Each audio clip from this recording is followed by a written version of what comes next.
These are the in-between days, the days between Christmas and New Year, where everything is a little bit off-kilter. You don't know what day of the week it is, what time it is, whether the bin men are going to pick up your garbage or not. So today is looking back at the past, a life hack about ironing, and looking forward to the new year.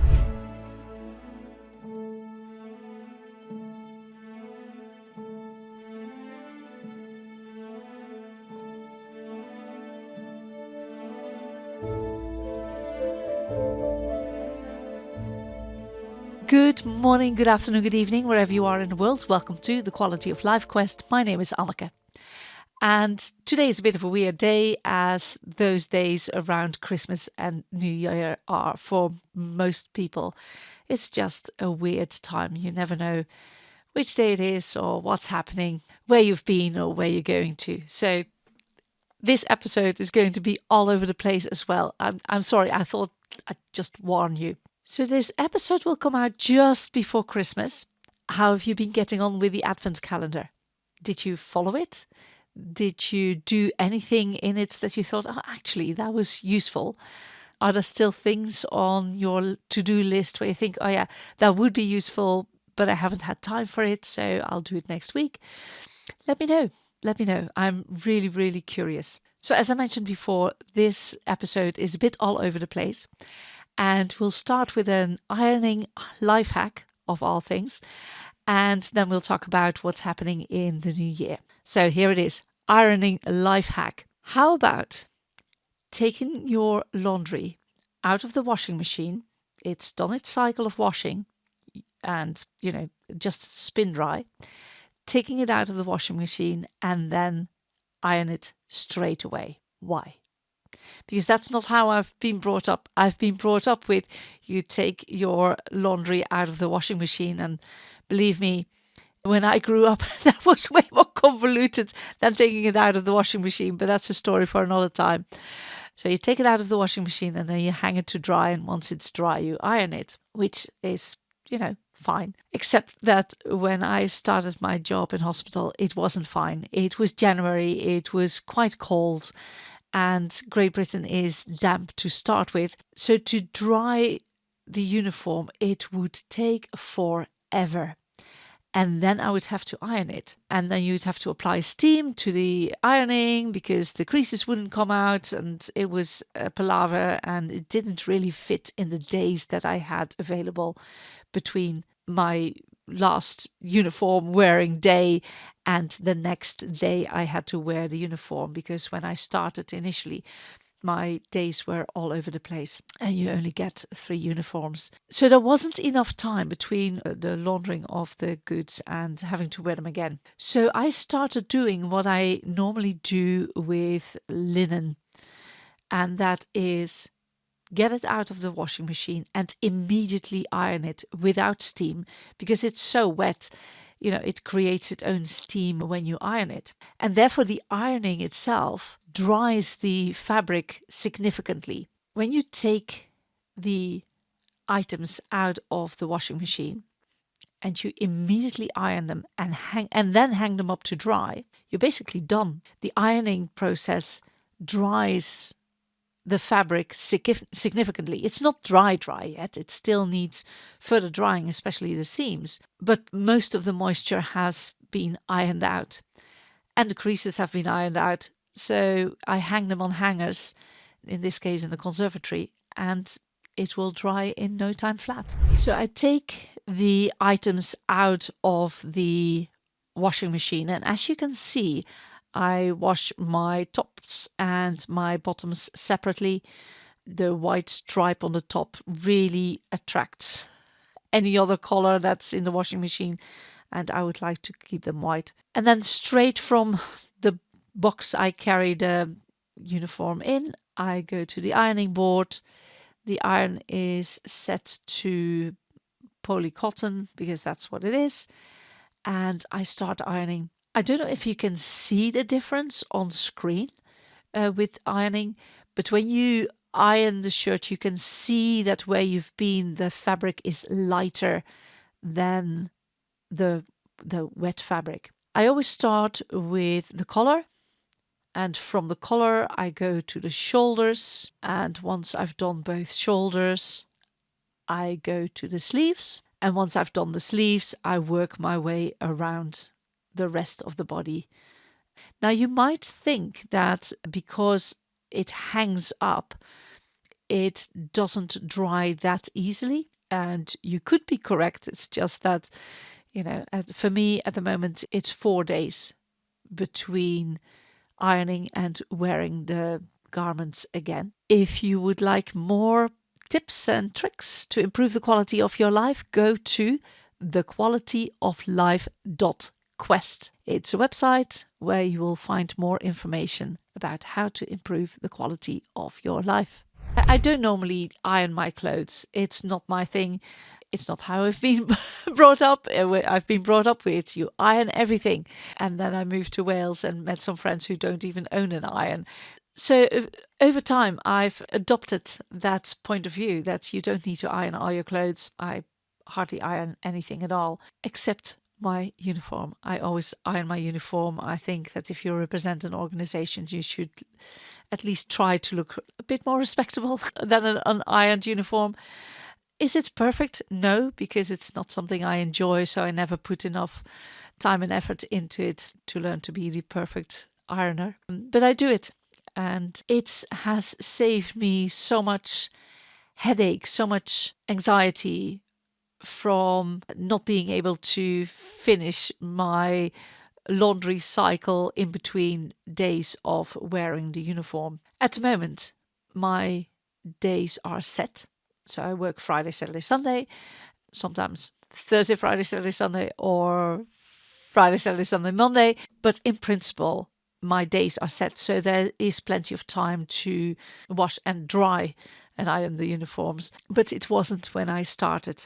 But I keep on doing it. I keep on having this routine of washing, getting it out of the washing machine, ironing it and hanging it up to dry. Because for me, it makes sense. And I'm then done and dusted with it the first day after my work. I do the laundry the first day after my work, and it's ready for me to go for the next week. I got the idea because of linen. I like to make garments out of linen, and when you buy new linen, it can shrink up to, I think it's 15%. I'm not really sure, but I think it's 15%, which is an awful lot. And you do not want to make, a dress that's more than a meter long and then ending up 15 centimeters short. That's not what you want to happen.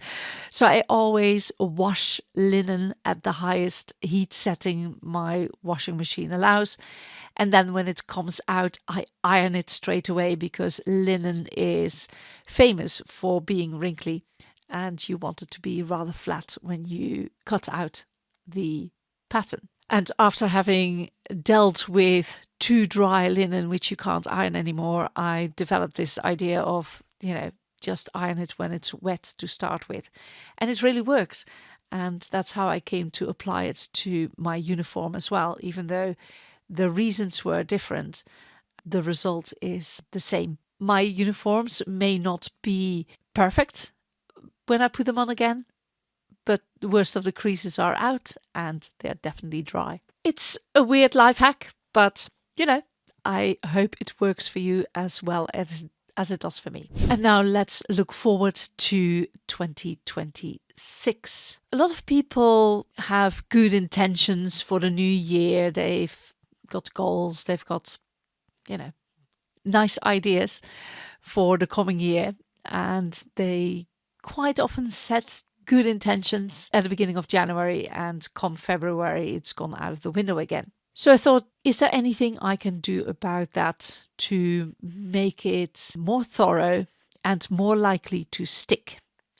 So for the coming 5 weeks, I've created a series of podcasts to look back, take stock, and see if we can make at least one goal stick for the new year. So the first week is all about looking back at the past year to see what the silver linings were of all the things you've done and learn from them. Then the second week is finding out where you are exactly, because you can't set a goal, you can't plot a route if you don't know where you are. You know, if I want to travel to Edinburgh, it matters whether I'm in London or whether I'm in Hereford. You know, the begin point does matter. You need to know where you are in order to figure out how to get where you want to be. So that will be an in-depth audit of your life, and it's not easy and it's not simple. It's really, really thorough. It will come with a Google Sheet, which you can download, and that's free. And then you can figure it out yourself, or you buy the course, which I think is only £10, where there's a bit more hand holding involved. But, you know, if you're up for it, you can download the Google Sheet and you can get on with it. That's absolutely fine. Once you know where you are, you then want to find your North Star, because setting a goal is fine, but if it doesn't align with your North Star, it's very unlikely to happen. So you need a reference point. Who are you and what is it you stand for? And then the next week is about setting a goal for the new year. Of course, you can set multiple goals. Been there, done that. And I have found that the more goals I set, the less likely they are going to happen, because it's too much to keep in my mind. But, you know, if you think you can do it, go for it. And then week 5 is the roadmap of how to get where you want to be. So that's the series for January 2026. I hope you enjoy it. By all means, like, subscribe, share, check out the website, thequalityoflife.quest. Parts of it are still under construction, but you hopefully will be able to find the membership group, as in founders membership group, because it's just starting, and I do realize that people who are signing up and are the pioneers of that group, they will have to put up with some wrinkles that need ironing out.